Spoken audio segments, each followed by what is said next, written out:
Hi, I'm Daniel Young from Markforged. Today we're going to talk about the three subsystems of a 3D printer and how they work together to print your parts. These subsystems are the Extrusion System, the XY Motion System, and the ZStage. Let's take a closer look. The Extrusion System contains the print head and the extruder. It's responsible for taking material from spool to part by pushing it from the extruder through the Bowden tube and out the print head. Now the print head, which is a component of the extrusion system, is actually actuated by the XY motion system. Now pretty much every 3D printer operates on a single plane.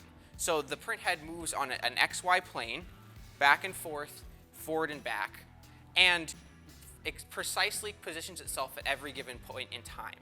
Now this works with the extrusion system to make sure on any given layer it's putting material out at the exact place in the exact time and the exact rate required to make a successful part. These are driven by two stepper motors. They don't actually correspond directly to the X and the Y axis. They work together to move the part in different directions. The system seems simple but is actually really complex when dealing with the flowability of plastics and the complexities around it. So the final system in the 3D printer is the ZStage, which includes the Z motion system itself and the print bed.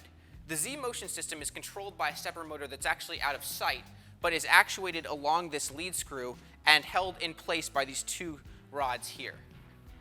Now, the stage itself holds the print bed, which is the most important part in terms of print success early on in the print. This is because it has to be exactly parallel to the plane of the XY motion plane in order to make sure that every layer prints perfectly.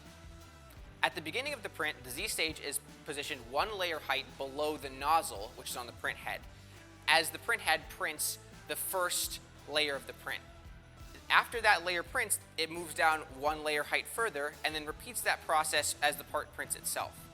After a print, you can remove the print bed to take your parts out and then precisely replace it using the kinematic coupling to easily start your next print.